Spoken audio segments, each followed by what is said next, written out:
Yes, it is my professional recommendation that you lie to your partner. Get better at deception.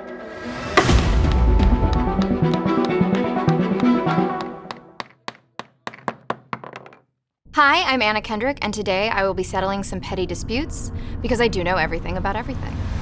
I think I'm uniquely qualified to be a judge because I'm very opinionated, and I really can't help it if those opinions are constantly right. All right, let's begin. Order in the court. I don't own this desk.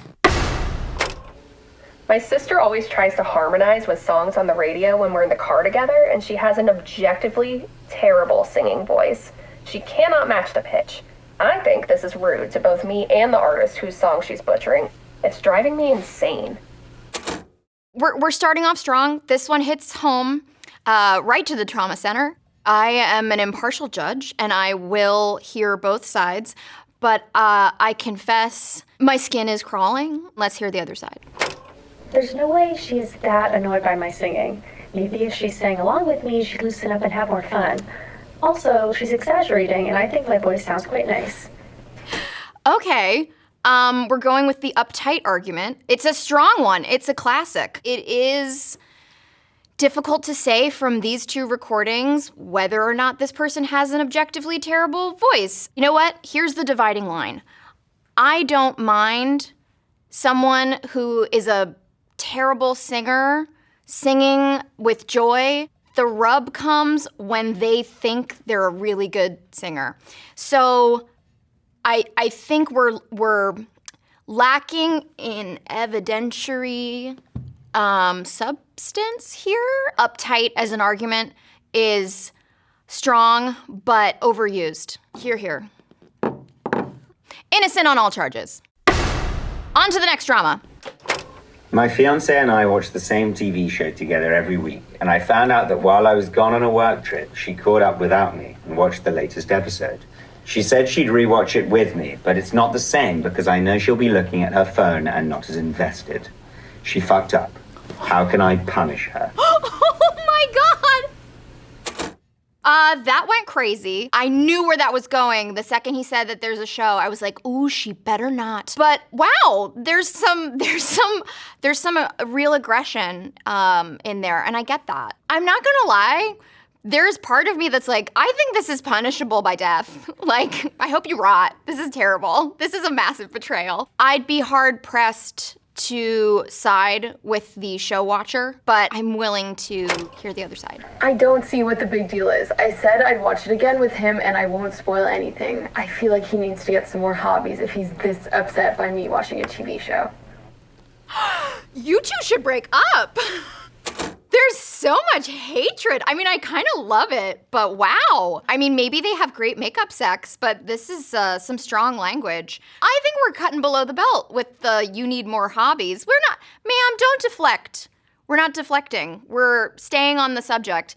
And I think that if you do this kind of thing, you have to take that to your grave. If you secretly watch a show without your partner or your bestie or whatever, you just have to lie.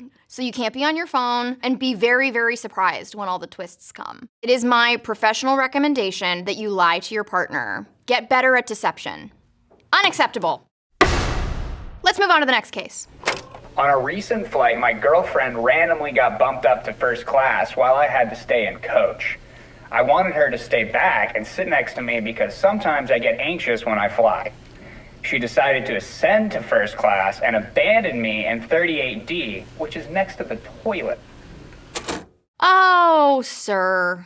I'm very sorry for this man's anxiety, but this is a little funny. I hope she sends you a note back to economy. How's the legroom? Hi, poor. I don't know if that's appropriate with this couple. Maybe she'll convince me she's a terrible person and I'll change my mind. Here's the thing. I've never flown first class before, and the flight was only 2 hours long. I thought he'd be okay on his own just this once. And guess what? He was. I feel like this was maybe even a lesson he needed to learn. Wow. I'm kind of amazed that I just guessed her personality before even hearing her side of the story. I don't think that first class on a 2-hour flight is probably that life-changing, but she pulled the good straw, sorry. And yeah, you know, she'd never experienced first class before. Don't deny the lady her riches. He should probably take half a Xanax before flying and get over it. Next case. So I helped organize a group vacation for a bunch of our friends, and when we checked into the rental house, one of my friends immediately claimed the best room for herself. She did not participate in the group chat or help with any of the logistics. What do you think I should do? As someone who has been known to not participate in the planning, in the group chat, I've never been great at that side of group activities. You'll take what's given to you and you'll be happy about it, right? That's the cross you have to bear if you're a non-group texting replier like I am. Let's hear the other side. You should see this group chat. It's out of control. Dozens of messages a day. I can't keep up with that. I obey the law of dibs, and I took the room that looked best to me. I promise to help out in any way if asked. Yeah, again, I relate. I have been known to mute, not block, not delete, but mute a group text. So again, I relate to opting out, but that means you also opt out of dibs. I'm gonna rule in favor of the plaintiff, if that's the right word. I will say that I am the person in the group chat where if you get arrested, I'm the person, I've already got my shoes on, I'm going down, we're getting you out of jail tonight, I'm gonna bail you out. But if you need help picking the font of the e-card, I'm gonna freeze up and just not really have an opinion. Extra guilty. Last one, let's go. I work at an office with people I usually get along with. It recently came to my attention, however, that one of my coworkers tweets snarky things that I'm pretty sure are about me. Maybe I'm being paranoid or too sensitive, but he should probably make his profile private. Ooh, that's juicy. That's really juicy. I mean, I want to see the tweets. Because, I don't know, maybe you're annoying. Let's hear messy Twitter guy's side. Those tweets are definitely about him. But I tweet about all sorts of things. Sort of use it as my diary. This guy's my friend, and it's very gentle teasing. I've been really growing a following on there, so I can't stop now. Also, it's not called Twitter. It's called X. You're my enemy, sir.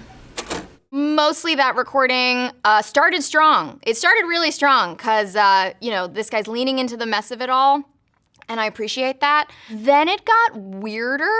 Saying that it is about him, but it's gentle teasing, then why are you subtweeting? You know? If it's gentle teasing, tag the guy. So you know you're doing something wrong, but also I want to see the tweets. Maybe make your profile private after you show me the tweets. Subject matter jurisdiction. Don't know what that means. And then to say you're building a following. Sir, what are we doing? It sounds like you already have a job, and building a following shouldn't be your priority. And then, no, we're not calling it X. I'm not gonna do that, and you can't make me. You can't make me. I feel like Simone Biles. You know that? There are frequently times in my life where I think I have a different calling. One is to be the first assistant director on a film set because you do get to kind of yell at everybody, and to be a lawyer because I do get to just listen to the sound of my own voice and act like I'm the smartest person in the room, which clearly is the only thing I'm good at.